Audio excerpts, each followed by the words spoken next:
Sa ibang balita naman, binigyang diin ng DPWH na malapit nang matapos sa mga pangunahing pagsasaayos at rehabilitasyon sa mga mahalagang infrastruktura na sinira ng bagyong Yolanda. Ang detalye mula kay George Bandola. 71% na ng mga daan, tulay, government offices at ilan pang mahalagang infrastruktura ang nare-rehabilitate na ng Department of Public Works and Highways isang taon matapos ang pananalasa ng bagyong Yolanda. Sabi ni Regional Director Rolando Asis ng DPWH Region 8, mula sa 1.6 billion pesos na pondo na implementa na ang karamihan dito. Unang inatupag ng DPWH ang pagsisigurong malinis sa mga tulay at kalye mula sa mga nakahambalang ng mga debris na kinabibilangan ng mga inanod na sasakyan, bahay, troso, poste ng kuryente at maging ang pagtatabi ng mga labi ng mga nasawi sa kalamidad.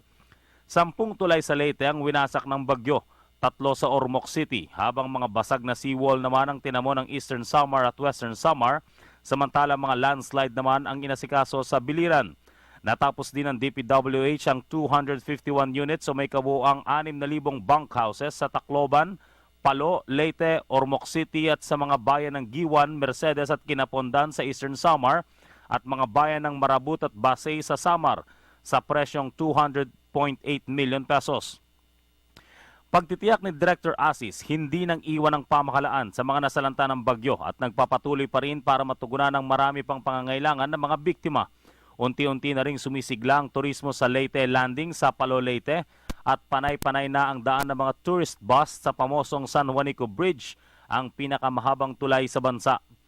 Sabi ng DPWH, disaster resilient na ngayon ang mga pinapatayo nilang school buildings na kayang tumugon sa bilis ng hangin na 350 kilometers per hour. At bukod sa nais ng Pangulo na gawing elevated road dike ang mga kalye sa Samar at Leyte na posibleng magkahalaga ng 9 billion pesos, pagpapataas naman ng seawall ang opsyon ng DPWH. We have prioritized the repair, yung mga nasirang tulay at saka kalsada para immediately mapasabol agad. So by nag-happen yung Typhoon Yolanda November 8, 1 week after, lahat ng roads at saka bridges were temporarily pasabol.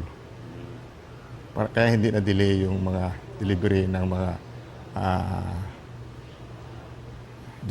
mga goods at saka mga relief goods. Hindi talaga iniwan. Because hanggang ngayon nagtatrabaho. Particularly dito sa as far as infrastructure is concerned.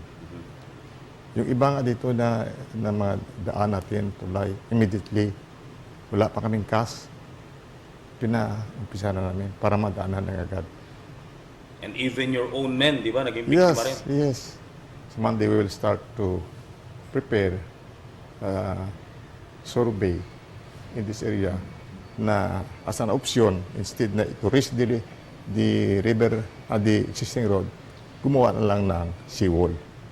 Mas pataas na seawall. Yes, mga 3 to 4 meters. 3 to 4 meters. Yes, para maprotektahan na talaga ito. Mula sa Leyte, kasama sina Jeff Tuazon at June Basit para sa Telebisyon ng Bayan, George Bandola.